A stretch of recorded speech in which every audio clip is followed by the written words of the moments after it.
Won't you listen to reason?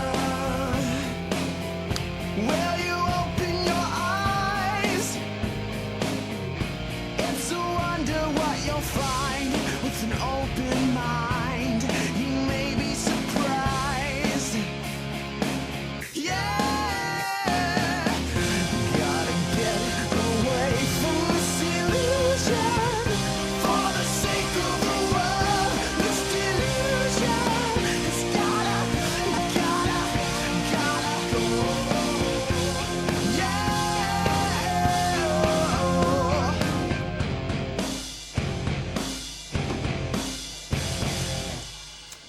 Hi, everybody, and welcome to the Atheist Experience. I'm Jen Peeples, and I'm your host for this episode, and with me today is Tracie Harris. Hey. It's Sunday, January 23rd, and this is the Atheist Experience, a live call-in TV show sponsored by the atheist community of Austin. The ACA hosts a number of events throughout the week. We have a weekly web radio show, The Nonprofits, which I believe Matt did do yesterday. We have a happy hour at the Dog and Duck Pub on Thursdays at 7 p.m., which we just had the coldest one on record. I think so, yeah. This past Thursday. We also host a lecture series on the first Sunday of every month. That's at the Austin History Museum. And of course, we have our regular Sunday activities, which starts with a brunch at Romeo's. Continues with the show today, and we'll wrap up tonight at El Arroyo for dinner. And we'll have that address up on the screen a little bit later. You can find out more information about our activities by going to our website, and that's at www.atheist-community.org. And so, take it away, Tracie. Yeah, today we're talking a little bit about a couple of atheist misconceptions. This would be misconceptions applied to atheists, not misconceptions that they have. Right. And I wanted to look specifically at why are you angry at God and they're searching for God. And I wanted to use an analogy of a person who has a family member who is ill with a potentially dangerous and treatable illness, who decides to treat it only using an alternative medical method such as homeopathy. It doesn't have to be homeopathy, just fill in the blank for any non-standard alternative treatment. They go to a doctor who advises them not to go to a regular doctor, that all medically trained professionals are in the pocket of big pharmaceuticals, it's a conspiracy, and they should trust this doctor and his treatments, and he's going to help them. You try to talk to the family member, you try to convince them that this is treatable, and it may not be 100% of a cure rate, but there is treatment for this that is effective and is demonstrated more effective than placebo, and that they should go and get the treatment that is demonstrated effective instead of putting their life on the line with something that's not been demonstrated to be effective in any sort of valid research way. But the person goes forward, they follow this doctor, and ultimately they die. After their death, because you are incensed at the death of your loved one at the hands of somebody who claimed to be a professional, who claimed to have knowledge that they were willing to follow, you then take up a blog, take up a YouTube channel, and you start telling this story. And you start saying, this person went to this doctor, this is what happened to them, they went for these treatments, we tried to talk to them, there is an effective cure rate for this. They did not take advantage of that, ultimately they died, and I do blame this alternative treatment that is put forward that it does not work, it's not been demonstrated to be effective, here's the reality behind the research that is claimed for this, this is why it doesn't work, what's actually been shown to be demonstrated for it, which is nothing. And after you post that, you start hearing from people who say to you, I have the same story. I had a loved one that this happened to, or I was seeing this doctor and I almost died, and then I finally got to a hospital. I was taken to an ER where they finally treated me, and I found out that this really was helpful, and now I'm better. You get these stories from people saying, this is a really bad thing and it does cause damage, and this same thing happened in my situation. You decide to put together an association to say we need to start telling people what's going on here. We need to make sure to get the word out. Maybe we should start printing some materials. We need to start looking at maybe doing something a little bit more for community outreach, educating people about the dangers of this. And as this movement grows, you're going to expect that more people who actually endorse this form of alternative treatment are going to hear about this, and they're going to react and they're going to object. Some of the complaints that you would expect to reasonably receive from somebody who would accept this would be just someone writing to tell you that you're wrong.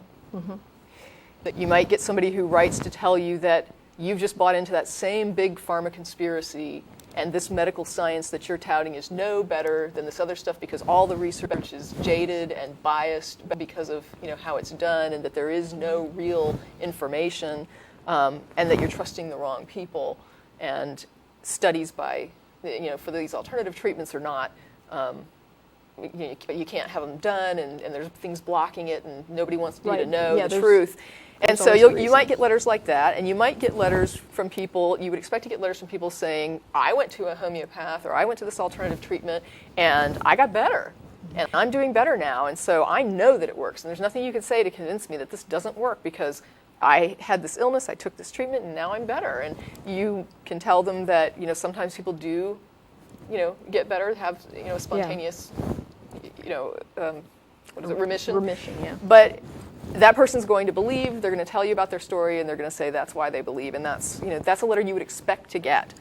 And you might even, believe it or not, expect to get letters from people who actually agree with you that the alternative treatment doesn't work, but say a lot of people have a placebo effect from it. It has this helpful benefit to it, and so maybe you should just lay off a little bit and let people take comfort in the fact that they're being treated for this illness, even if they're not actually being treated. And sometimes these doctors work in conjunction with a real medical doctor, and so we should probably not be so down on this, and maybe just take it with a grain of salt that this sometimes helps people, and acknowledge that there's some help that comes and some good that comes of this.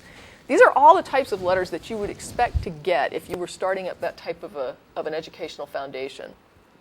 What I would never expect that you would ever get would be a letter from somebody who says, I believe that you're against homeopathy because you believe it works, and you're angry about the fact that it works. I don't know why somebody would think that you would advocate to put out information that something doesn't work.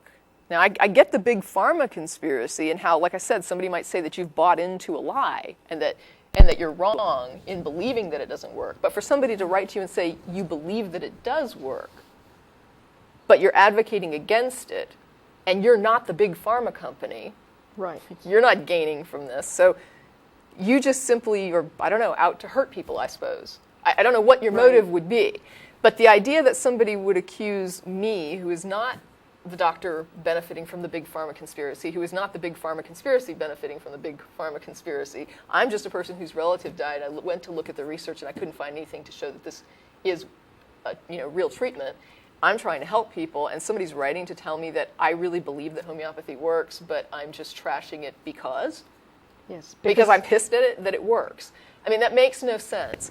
And additionally, I would be surprised if I got letters from people saying that I was actually in favor of homeopathy and trying to prove that it works, and that I was somehow manifesting that as being against it and trying to discredit it. Mm-hmm. That makes no sense. Part of the confusion about you hate God that I hear come up, and it can be frustrating, because sometimes when you're in a dialogue, you will encounter a communication that you know that in any other context but theological context, you would not be having this conversation. And that happens when you use a hypothetical, when you're talking sometimes to theists. And they'll put forward some model of God. I believe in the God of the Bible. And you'll say, well, the God of the Bible was a horrible monster who killed all these people, and the Amalekites, and the laws against homosexuals, and the laws against adultery, and the laws against, and you list all these horrible things, and then they'll say, oh, well, see, you're just angry at God.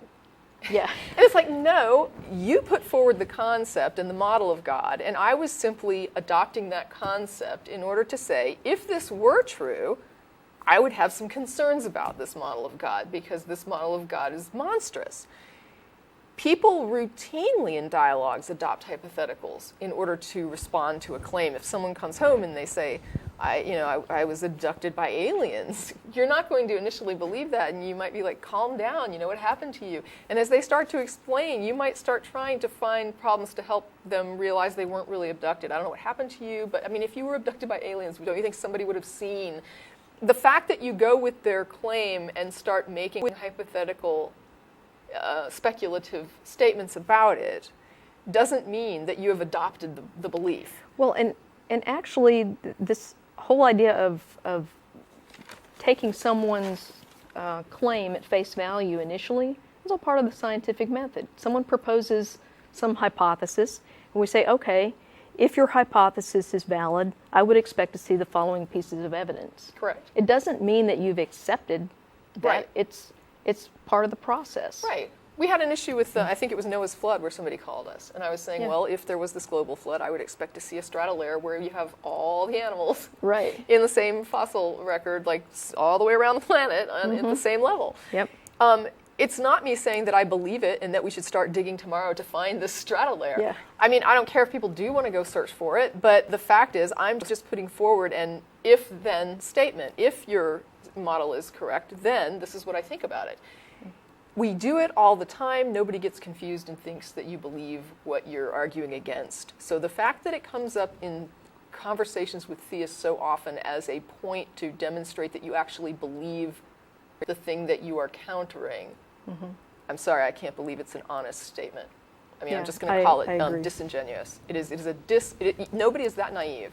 This is a tactic that is so common in conversation and in debate and in dialogues and in daily conversations with anything that you disagree with, that I cannot reasonably give somebody the benefit of the doubt that they are so unfamiliar with this line of response that they would confuse it with adopting the position that you're arguing against. I can't. You're not being honest, or you're not being reasonable for some reason, where outside of this realm you would be.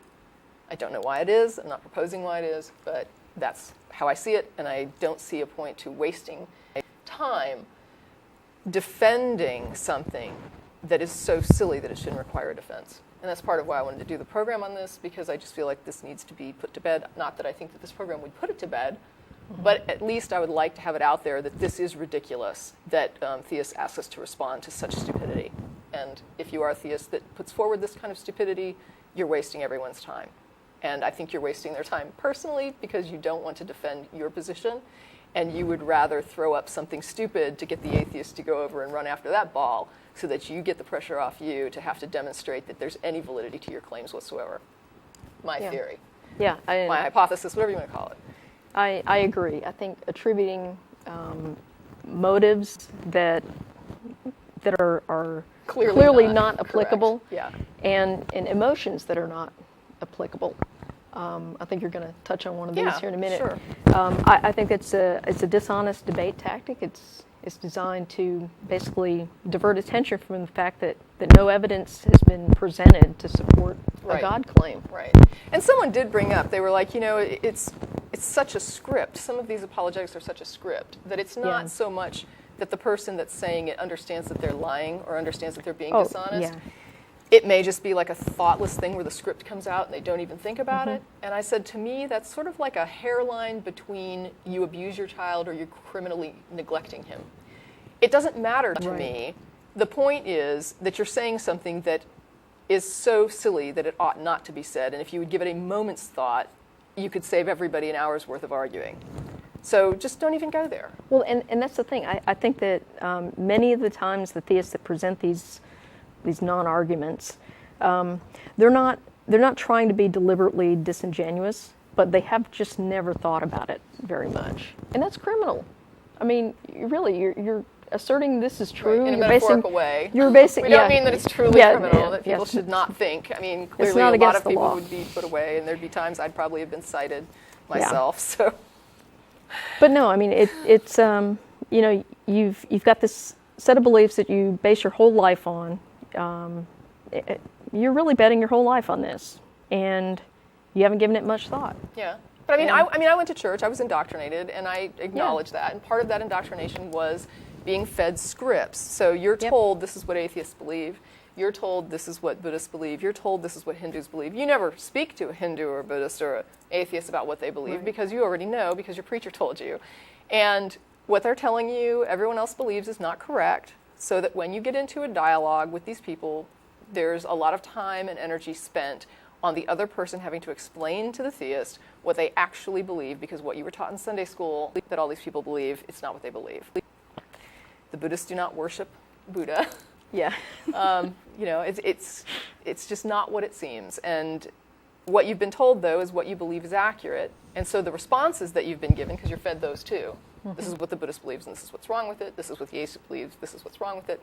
The problem is that that's not what the atheist believes. It's a straw man of what an atheist believes, and then it's a response that makes the atheist look silly because you were given this silly model of what an atheist actually thinks.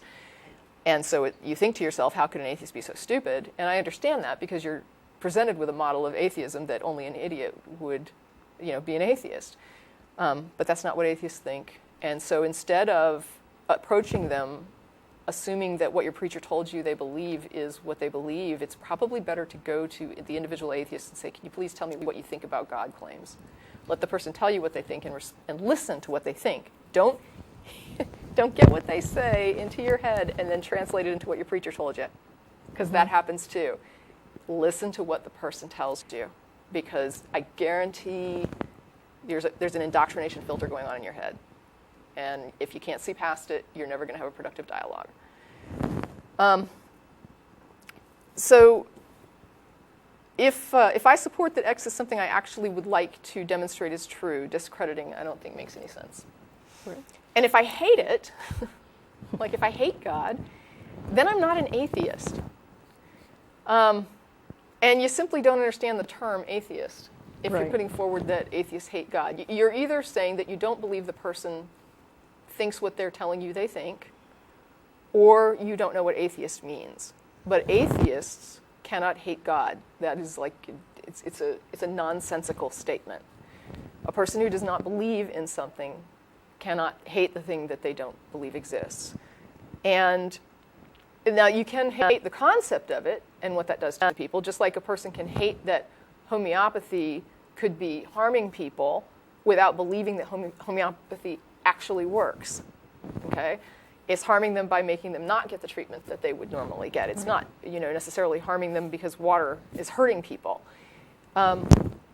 So if it comes down to an inability, I guess, to understand what the atheist is actually promoting that they think, and you're not willing to actually listen to them, but my advice to the atheist is just stop the dialogue at that point. You're dealing with somebody that doesn't hear you, that can't hear you. The indoctrination is too deep, and they are not going to, the dialogue can't be productive. I just don't believe that it can, unless they can understand what you're saying.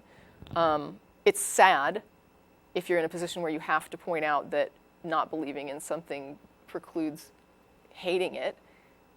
It seems silly to have to point it out, and I want to say right now that, feel free to tell them that they're being silly, because it is so silly that it deserves a reprimand. And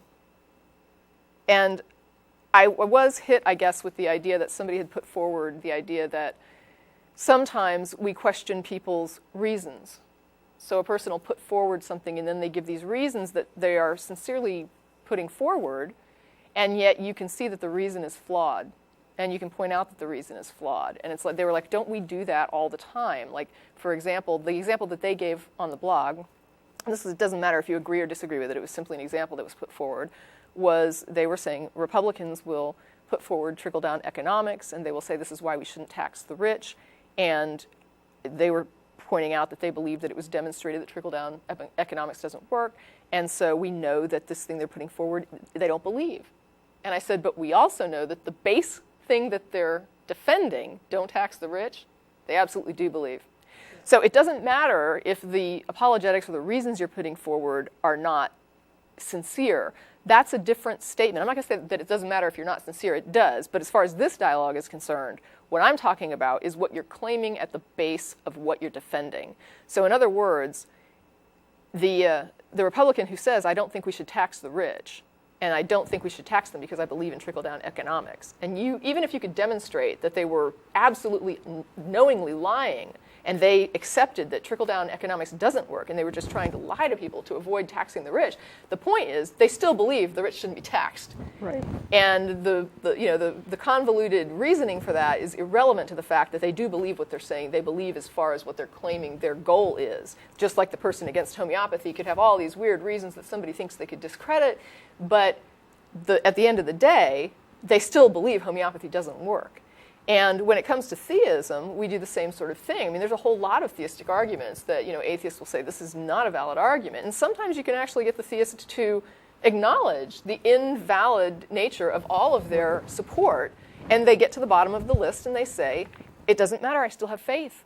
I mean, we've all been there. We've all heard a theist get to that point where they're saying, I still believe it anyway. It doesn't matter if my reasons don't hold up.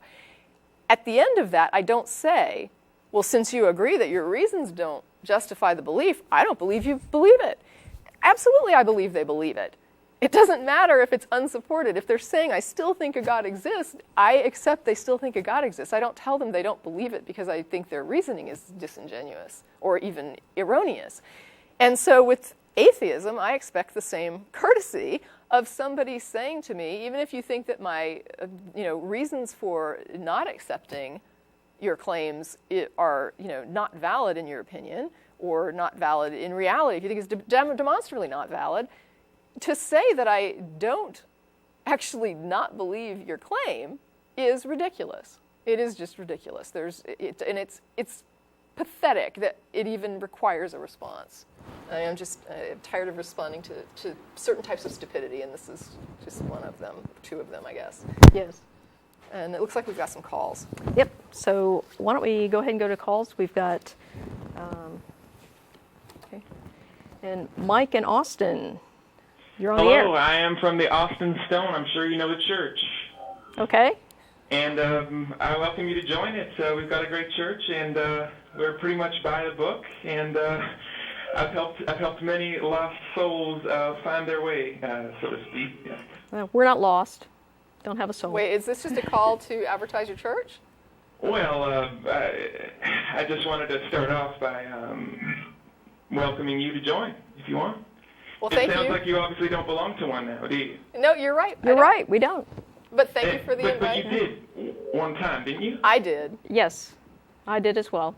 So you didn't feel any warmth when you sang the hymns or listened to sermons or anything? Yeah, I did. Yeah, but that has nothing to do with whether I the came to the theology is conclusion true or that not. feelings are not God. Yeah. So why exactly did you quit?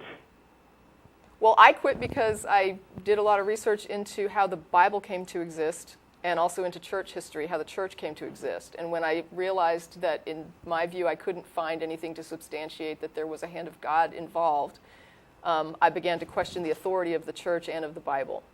And at that point, I stopped being a Christian, but I maintained theism for about another 10 years while I searched to try to find out then if the Bible is a man-made book, and if the church founded upon Jesus is based on that Bible and it's a man-made institution, then what really is God, and what would God want me to do? And so I aimed my search more toward just putting my life in the hands of whatever God was, that he would show me what was required, what I needed to do, just lead the way and I will follow. I'm searching. That went on for about 10 years until I came to the conclusion that if God is everything, pretty much that's pantheism. So I thought I was a pantheist for about a week. I guess I was a pantheist for about a week, and then I said, this is kind of ridiculous. It's the universe, and so we have a name for it, and God and matter are not the same thing. Material existence is material existence, and if that's what I'm calling God, then I might as well just say I'm an atheist. Well, it seems to me that you can be a non-believer, but it's another step if you want to make a show and say you're an atheist and start to say these bitter things. Well, why? What have I said that's bitter? Yeah, why do you think we're bitter? Well, I mean, just the general tone I get from you is that you're actually mad or angry with God. Gosh, we just had that my conversation. goodness! Is this a joke? Are you a Poe? Is this a Poe, or are you for real? Are you calling just to pull our legs, or is this a serious call? This is a serious call. Okay, so now wait a Watch second. your show and, Do you understand that an atheist does not believe a God exists? Do you understand that? Do you understand that an yes. atheist does not believe a God exists? Yes, well, of course. Okay, then do you understand? Okay, I'm not accusing you of being stupid. I just want to make sure we're clear on our definitions. If you understand I don't believe a God exists, how does the statement "I'm angry at God" make any sense at all? Well, angry about religion, then, about you. this so-called institution you call it. It is an institution. I mean, even if you believe God produced it, it's still an institution, right? I mean, it's institutionalized. Well, for you sure. said yourself that you felt some warmth when you went to church, that it just wasn't for you. But why do you have to make a show and say these things then? Well, did you not hear the example of the homeopathic remedy? Did you hear what I just talked about? If not, I'm happy to repeat it. I mean, really, if you were on the phone and you were on hold and you weren't really hearing it, that's fine. I'm happy to give you the example again. But the point is, I said that there would even be people that don't believe in homeopathy that would write to you and say, well, some people are helped just because they feel better because of a placebo effect, so why are you bitching about homeopathy? But the fact is there's a lot of people harmed by homeopathy. Well, and who does the church harm? Who does the church harm? Are you kidding? We have, first of all, Christians in Nigeria who are killing their own children because God said to not suffer witches to live, and they believe their children are witches. We have Christians in Uganda who are passing laws they wanted to execute homosexuals as a crime, but now they've made it life in prison. We have Christians in Africa that are missioning and telling people in AIDS-ridden nations not to wear condoms. We have Christians here in Austin, Texas, who don't think that a woman should have a right to choose, that are down on women's rights. We have Christians across the U.S. who are trying to trample the rights of gays, who are trying to keep them from... I personally find it a bit insulting for you to say that my church is bad people. They're good people at my church. We didn't say... When did I say that your church is bad people? You asked me to give you examples of the harm that religion causes, and I just listed some. You don't think there are atheists who do bad things? I could tell you about them. How would that make you feel? Wait a minute. No. You didn't ask me to provide examples of that. You asked me specifically for examples of the harm that religion causes. You asked for that, and I provided it. How is that offensive to you? Well, I didn't do anything wrong to anyone. In fact, I think I'm a pretty No, good no one said you You didn't ask me did. to give you examples of wrong you've done. You asked me to give examples of harm that the church has caused, that religion has caused, and I provided those examples. How is that a problem? Well, why should that offend you? Why did you even ask for examples if getting those examples was going to upset you? All right then. Well, I just... Why don't you just have someone like Dr. Craig on your show? Why do you always beat up on random people who call in? Why don't you have some actual theologians on your show? Who am I beating up? Stop. We're not beating up anybody. I'm answering your question. And listen, there are however many religious shows on public access television and network television. And there's this one atheist show here in Austin, Texas. Why should we give airtime to a professional apologist? Because they're actually educated on the subject. So you might actually have a challenge. I think you guys are too scared to have the serious guys on. None of us are professional atheists, whatever that would entail. Right. Okay? We're inviting people to call and tell us what they believe, why they believe it, and why we should believe it too. Right, but the other point, I want to just reiterate what Jen said earlier because I want to make sure you heard this.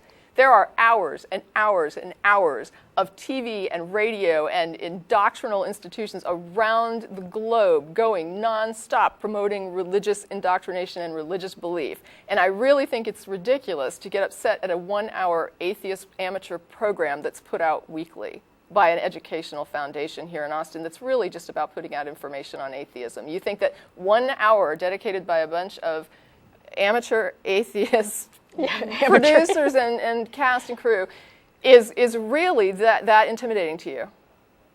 It's not intimidating. It certainly bothers people. It certainly bothers you. Church. It bothers you? Yeah, but I mean, look at all the airtime you've got. I mean, for one billboard we put up in Austin, how many religious billboards do I pass every day? No wonder we have more shows. We're about 99% of the the really. No, you're not. There's, no, I think, no, what no. is it, like 80% religious, and not all of that is Christian, but it wouldn't matter. Yeah, I don't doesn't care. matter. The point is, you have all the airtime, all the radio time, and we have a 1 hour you know what it reminds me of? there's a parable actually in your Bible that reminds me of this. It's the one where they give the example of the guy who has like 100 sheep and his neighbor has like one little pet sheep, and the guy with the 100 sheep goes and steals his neighbor's sheep and slaughters it. And it's like, wow, you couldn't really deal with like the guy having one sheep. That was like freaked you out that your neighbor had one sheep, even though you had 100. And it's like that's kind of what you're doing. You've got like all the airtime, all the TV time, all the money, all the resources. You've got people handing you 10% of the tithe. I mean, you've just got them coming in throwing their money at you, and yet this 1 hour show we have no budget, and it's like nothing. And we should have Christians on to promote Christianity, really. Does that seem reasonable to you, honestly? If you want my honest opinion, I think you guys are scared to talk to serious people about this. Are you serious? Just beat up on some clueless guys and then that call us like the callers, right? Or the clueless ones. No, we invite people to call and defend their beliefs. Anybody can call us. And anybody can call us. We're on the show every Sunday. We let you call. I mean, feel free to, and we're letting you talk about whatever you want. Yeah, any of these professional apologists are welcome to call at any time. Well, consider an invitation. I just want to say that I think a lot of the things you guys say are wrong. Well, so I would expect that from a theist. And I would just, for example. Pardon me? For example. Well, that there's no God, I guess, would be the start. If you're an atheist, then right off the bat, we've got a bit of a problem. But that's an easy problem to resolve because all it takes is a demonstration of a justification for your belief. You use really big words when you talk. I'm sorry. It sounds a little... Okay. I just want you to demonstrate to me that your belief in the existence of a God is justified. Well, why do I believe in God? Well, there's evidence for God everywhere you look. Such as? Just on the news lately, we had a national tragedy. Someone got shot through the brain, and they survived that. And wait a minute, what? They got shot and they... Representative Gifford got shot through the brain. Right. The doctor said it was a miracle she even lived. She got shot so through the brain, and she is still alive, and she looks like she will actually get back to normal. What about the 9-year-old who died? Yeah. Well, you just look on the news, and the president said she's up in heaven, and you want to tell us, you want to jumping in rain puddles, he said, and you want to tell people that it's just lights out when you die. So the president decides who's in heaven? Yeah. He said she's jumping in rain puddles up there. Did he see her? I mean, how does he know this? Well, you want to tell us that it's just game over when you're dying? No, I'm just asking how you know this. We're asking how you know this. What is the justification for claiming she's in heaven? And even if she is in heaven, is that a justification for someone shooting a little girl? Is that part of the miracle? Was that a 9-year-old got killed? It's a miracle that Representative Gifford survived. Right. Imagine you got shot in the head. So do you think you'd have a good chance to live? Right. The plan was about killing several people so that God could show his beneficence in making somebody go through rehab after getting brain damaged from a bullet through the brain. That's your miracle. You don't think that's a miracle? If I think it's an extreme extreme tragedy, and that it's fortunate that not everybody was killed. But I don't think it's a miracle that somebody survived and is now having to go through rehab, and she can barely, I don't even know if she can speak yet. Yeah, I mean, this is somebody's brain damaged. Miracle she's even alive. She's brain damaged, and people are dead. And that's exactly what I would expect to happen at an event where somebody shoots into a crowd. I don't consider several people shot dead and one person brain damaged to be proof of God's miraculous powers. Let me ask you something. How do you define a miracle? What's your definition of a miracle? A miracle is the way God shows us is real. No. It's something that could never happen without God. So people never survive getting shot in the head without God. Without God, she'd be dead, just like most people who get shot through the head with a bullet in their brain. Most people. But you admit that there's some people that get shot through the head that don't die. It's pretty rare. Right, but it happens. Right. 10% of people. That's why we call it a miracle. A miracle is so a miracle is a rare event. It's not something that can't happen. It's something that could happen, but statistically would be rare. And in this case, it happens 10% of the time. So anything that happens that's against the odds, which we would assume that in the universe some rare things will happen. Every time a rare event happens, you just say God did it. Is that what we're calling a miracle now? Well, I wouldn't say it's a miracle if you win the lottery, but I would say Why it's a not? miracle. Why not? It's a rare event. It's in fact. What is the statistical odds that determine a miracle? Like, at what point is it statistically become a miracle versus a rare event? I don't think you can just. You can't do science on it. That's because it's nothing to do with science. So we don't really know at what point rare becomes miraculous versus just rare. Well, this isn't something you study in a university. I mean, this is... Right, but you're saying that you recognize miracles, and I'm asking you what they are, and you're saying they're rare events. And I said, well, there's some rare events, like winning the lottery, and you said, but that's not a miracle. So I'm saying, when do we hit the point when a rare event is then determined to be a miracle? I think you guys... you guys are playing dumb with me. I think you know exactly what I mean when I say a miracle. No, actually, I don't know what you mean. No, I want to know. I'm asking you, how do you know how do you differentiate the rare medical survival event from a miracle? You mean if someone survives cancer? Right. I guess that's a miracle if they survive a deadly disease. But do you believe that there is such a thing as natural remissions that can occur? Like, for example, if you have rats in a lab and some of those rats have cancer and they have a natural remission and survive, are you thinking God is saving those rats, or do you think that there's sometimes a natural remission? Oh, I understand the question now. Right. It's not always a miracle. First of all, I don't think God does miracles for rats. I think it's just for humans. Right, and I didn't think you did. I just wanted to make it clear. I mean, I didn't think that you did think God was doing miracles for rats, but I was trying to make you understand my question better. So my question is, when you see somebody survive cancer, how do you tell the difference between a natural remission, like what we would see in a rat, which we would assume would also occur in humans, versus God fixed the person? Well, obviously, it's just a question of what you believe. I mean... No, it's not. It's a question of what you're claiming. The doctor can't tell you if God did it or if it was natural. So the doctor can't tell if it's a natural remission or a miracle, but then how can you tell?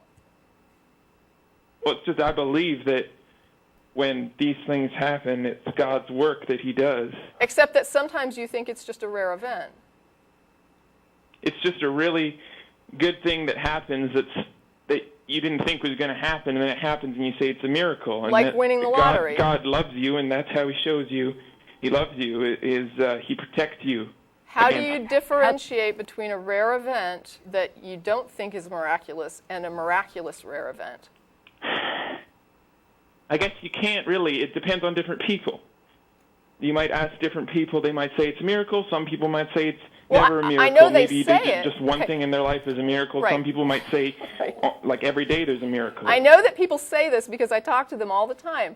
What I'm asking is, where's their justification when they say it's a miracle, when they're also acknowledging that sometimes rare, fortunate things do just simply occur? So when they're saying, I've determined it's a miracle, I guess I'm asking, where's their justification when they're telling me this is a miracle? Well, maybe there is no real justification. That's my point. There you go. But that's not necessarily a problem. It is a problem. It is a problem. If you want me to believe... It's a problem if you care problem. whether or not the things you believe are true.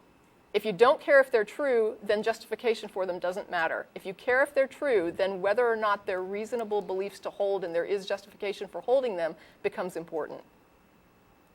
Well, I mean, I just think it doesn't even matter. I think I don't even think it matters if it's true. If it makes you feel good and do good things. Okay. Well, in that case, then the dialogue is kind of over. And I don't mean that in any kind of an offensive way. But honestly, when the person on the phone tells us they don't care if their beliefs are true or not, they just simply hold them and they can't justify them and they don't care, then I don't really see a point in a dialogue, because you're saying that even if we could demonstrate you're wrong, you don't care.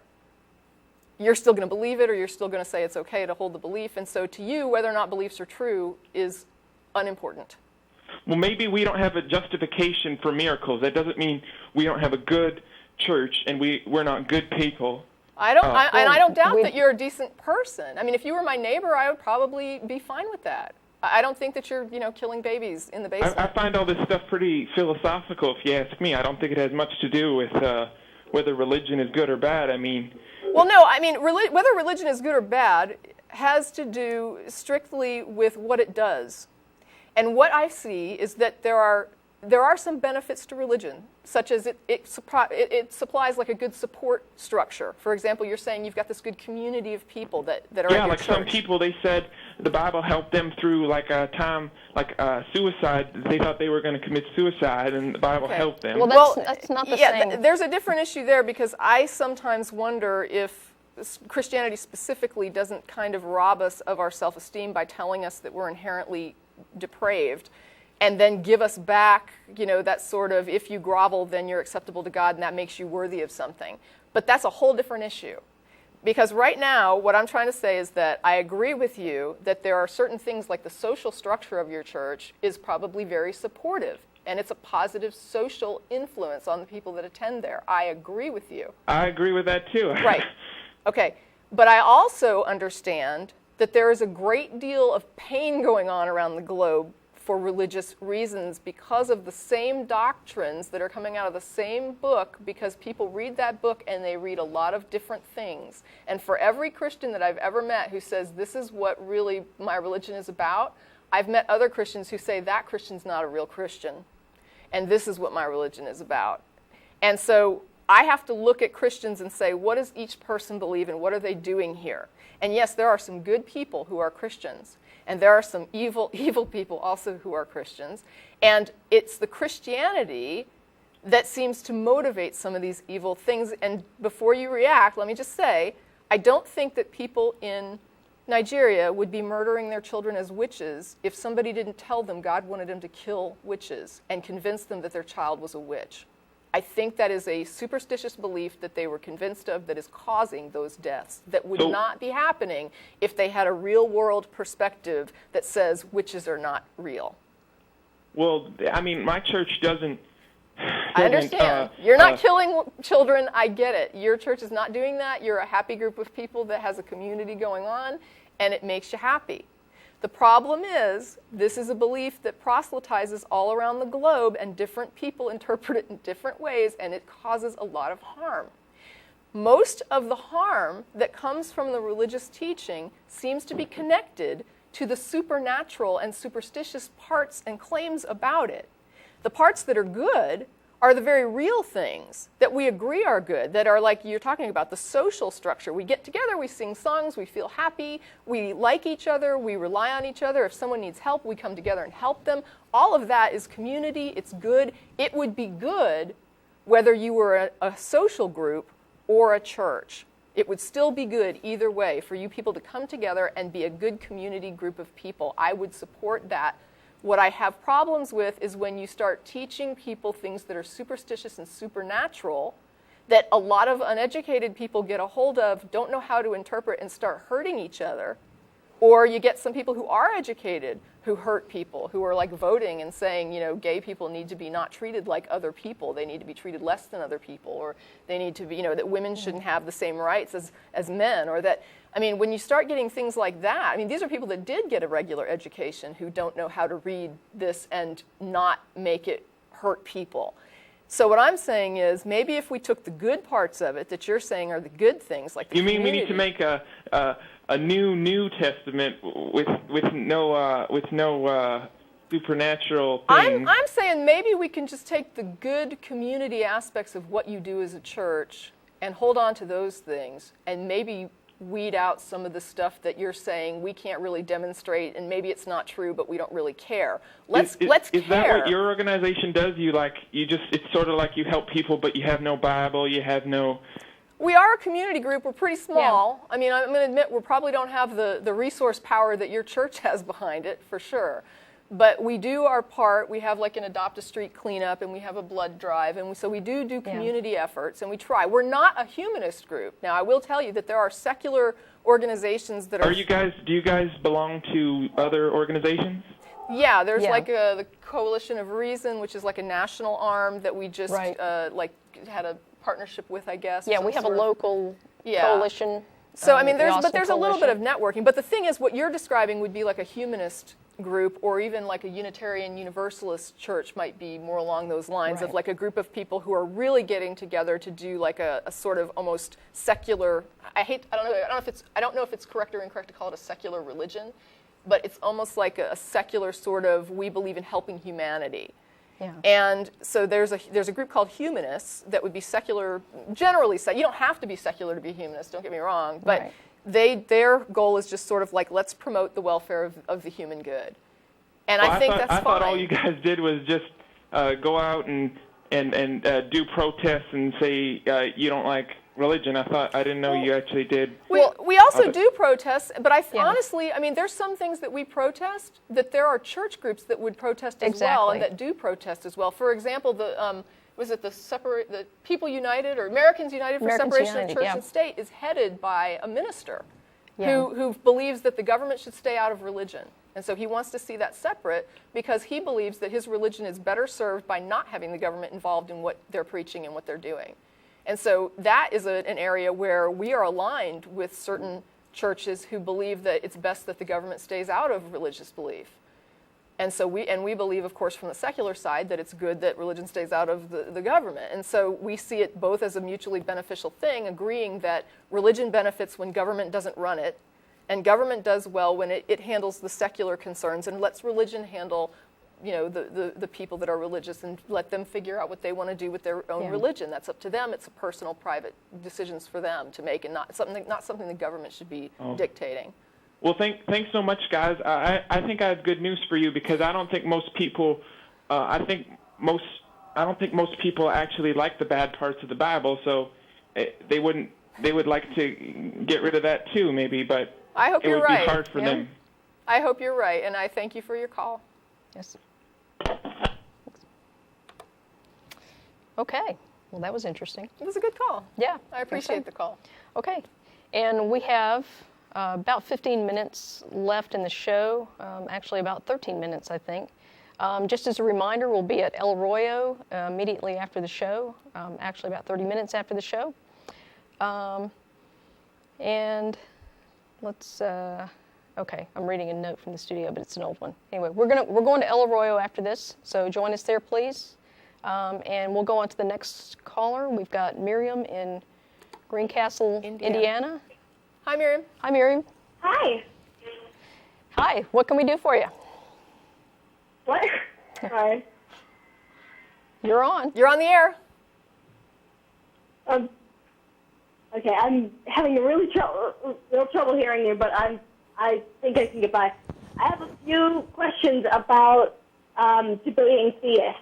Okay. Okay. Okay.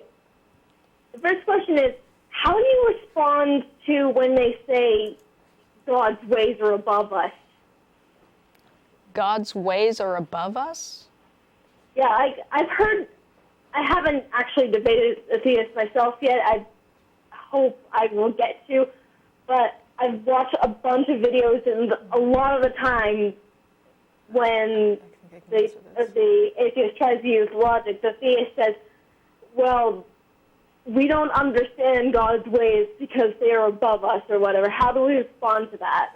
The way to respond to that is to point out to them that means that they can't make any coherent claims about their God. Yeah. Okay. Yeah. If they can't understand their own God, how can they be telling you about it? Yeah. All right. Yeah. Thanks for that. And if they can understand it, that means that you can make claims about it too, and they can't claim that you don't understand it, but they do. Thank you. And the other question I have is, when having a debate with a theist, what do you start out with? Because I'm kind of lost.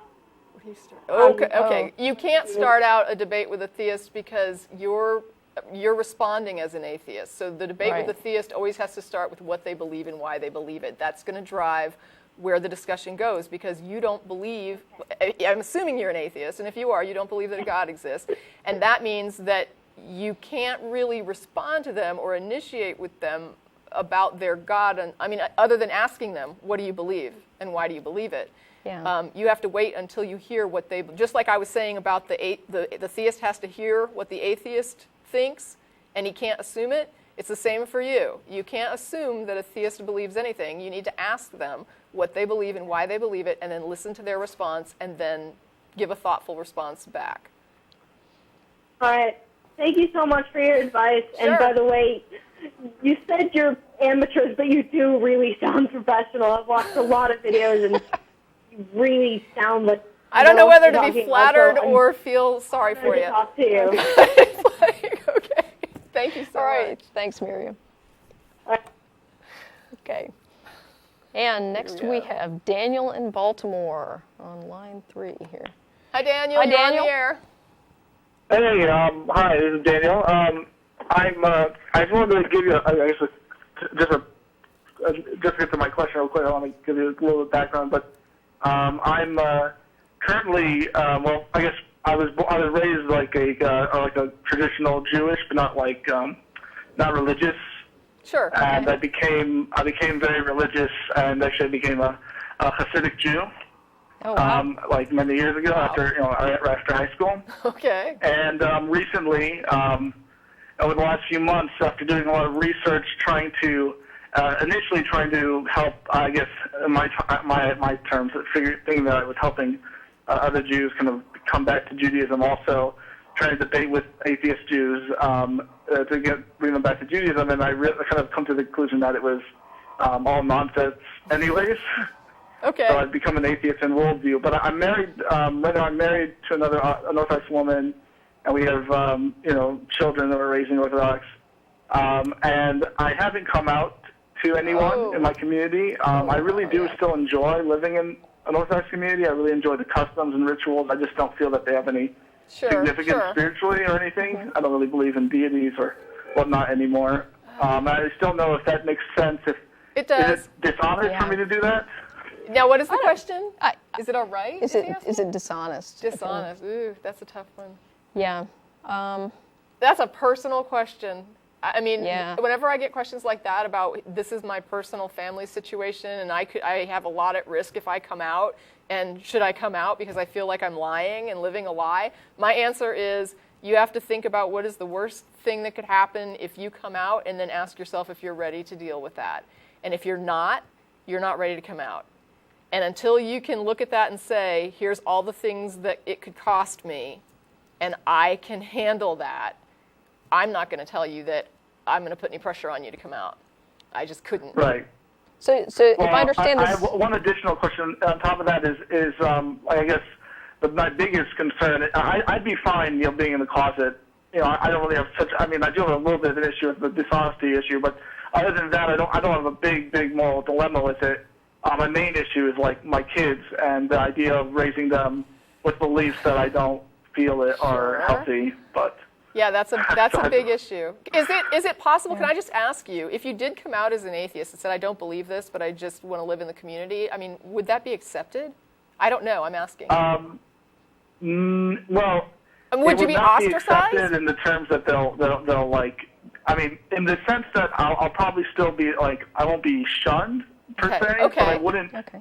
I would be shunned in a certain sense where people probably wouldn't come over to our house to eat like come for Sabbath and things like that, or have events. That they'd probably be very certain people who are very close-minded probably would not want me around, which is fine. But it's and my main thing is also I'm nervous about how my wife would deal with it also. Right. Yeah. I really don't want to split up our family because of it. How old are your kids?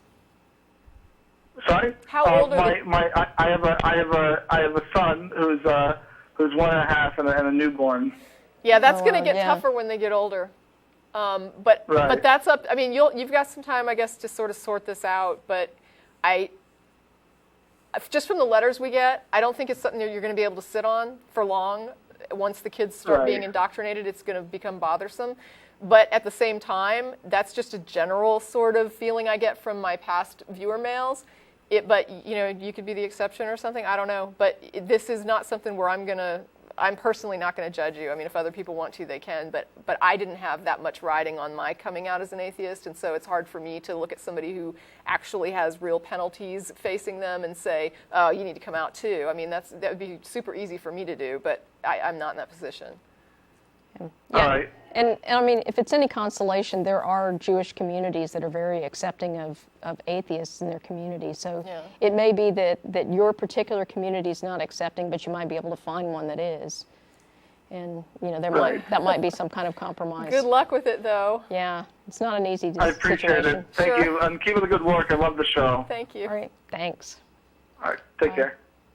Yeah, those family questions are the toughest. Oh, yeah. So we've got, looks like David in Dallas. Okay. Hi, David. Good afternoon. Hey, you're on Hi. the air. And we've got less than 4 minutes, so Sorry. be quick. All right, I'll be as fast as possible. A little background, I'm an atheist, and I've been invited to go to some apologetics classes at a local Baptist church. So I thought, okay, I'll throw a wrench in the gears, make them think a little bit. And so my question is, I want to know what you think would be the best thought-provoking question that I could ask at the end of the lecture, other than, and I have some things written down, other than other gods like Mithras and Osiris, and other than... Yeah, I'd stay away from that. Yeah, do stay away from that. Because most of the references to that get it wrong. Yeah, there's some bad research mixed into some of that, so I wouldn't touch that I wouldn't do it. Actually, I would recommend some reading material for you. Bart Ehrman's books in particular are very good, including Lost Christianities. That might open some possible avenues of questioning for you. And also, Richard Carrier's got a book out called Not the Impossible Faith that you might find interesting. And so those are some resources, and there's probably a whole bunch of other stuff that's pretty good out there. But those are some references I think will... One thing I'm going to say that to bear in mind is don't underestimate the power of the Old Testament. A lot of times the modern Christian will say we're no longer under the Old Testament. That's not the point. The point is Jesus praised the Old Testament and said that it was divine and that it was from God and that it was good and right. And the question is, do they agree with Jesus? Because that law contains a lot of heinous crap. And so if you go back to the Old Testament and you say, your God told people for centuries to stone gay men to death, and Jesus said the law was good, do you agree? It doesn't matter if you're under it anymore. Do you agree that this was good? Okay. And that's kind of the point. And with that, we got to go. We got one more caller we got to take. So anyway, David, if you want more information, write to us on the TV list, and we'll get you some more information. Thanks for calling. All right, All right, thanks. You. And Matt, you are on the air. Hey, you didn't actually have to take the call, but thanks. Quick notes. I was sitting here watching the show, and I wanted to thank Jen for filling in at the last minute for me, and also to remind people that Jen will be on next week with Dawn. And I had to call because I was cooking dinner and listening and kind of cheering you on the whole time. Tracie, the call with Mike, I think, is probably one of the best calls and the best handled calls we've ever had in the history of the show. Thank you so much. Good job. I'll be surprised if it's not uploaded as a clip, before I'm done talking. Okay. So that's all I had. Great job. Thank you so much. All right. Thanks a lot. Okay. Feel better. All right, and we actually have time for, we've got... Do we have after show? Do you want to do after show? I can. I don't know what the studio... Yeah, I can do it. If we so hold on if you're on the line. Don't think that we're going off just because we... So we've got the crew... Thank you for that's all your on hard the screen. work. So give them some love, and we will be back next crew. week, same time, same place, and next week it'll be me and Don back here. Finally got it. Yeah.